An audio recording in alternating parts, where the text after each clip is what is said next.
ब्रेकनंतर पाहूयात पुढची बातमी। भारत पाकिस्तान संघर्षात भारतीय हवाई दलानं केलेल्या तुफान माऱ्यामध्ये पाकिस्तान लष्कराचं प्रचंड नुकसान झालं।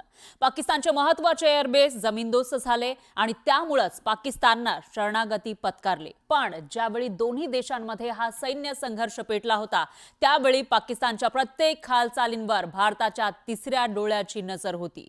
पाकिस्ताननं जरा जरी आगळीक केली असती तर पाकिस्तानला त्याची मोठी किंमत चुकवावी लागली असती।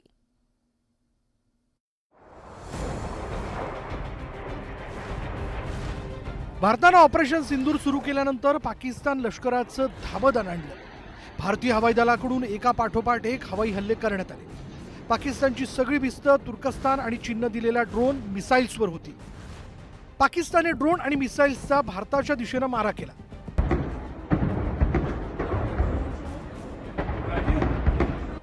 पण पाकिस्तानचा प्रत्येक हल्ला भारतीय लष्करानं हाणून पाडला, कारण भारतीय सैन्याच्या तिन्ही दलांनी प्रत्येक हल्ला मोडून काढण्यासाठी लष्करी रणनीती आखली होती।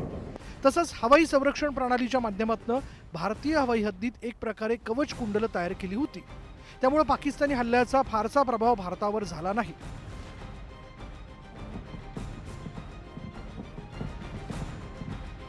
पाकिस्तानचे ड्रोन आणि मिसाईल्स हवेतच नष्ट करण्यात आले। एकीकडे भारतीय सैन्यानं पाकिस्तानवर हल्ला चढवला होता, तर दुसरीकडे आकाशातून पाकिस्तानच्या प्रत्येक हालचाली टिपल्या जात होत्या। पाकिस्तानच्या प्रत्येक हालचालींची खबर भारतीय लष्कराला मिळत होती आणि त्याचं कारण म्हणजे भारतीय अंतराळ संस्था इस्रो ही ॲक्शन मोडवर आलेली होती। 10 उपग्रहांद्वारे पाकिस्तानवर पाळत ठेवण्यात आली। We have to monitor the entire 7,500 kilometer seashore area. We have to monitor, and the entire northern part we have to monitor continuously.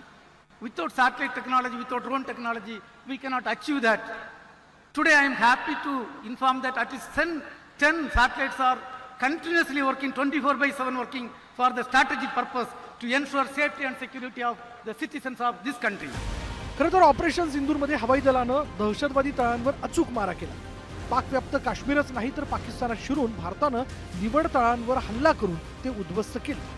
पाकिस्तानातील दहशतवाद्यांचा ठाव ठिकाणा शोधण्यासाठी इस्रोच्या उपग्रहांची भारतीय सैन्याला चांगलीच मदत झाली आणि त्यामुळेच भारतीय सैन्यानं पाकिस्तानी रडार प्रणाली, तुर्की ड्रोन आणि मिसाईल्स नष्ट केले। भारतीय सैन्याच्या तिन्ही दलांसोबतच इस्रोनंही या कामात महत्त्वाची भूमिका बजावली आहे। Bureau report, news 18 Lokmat.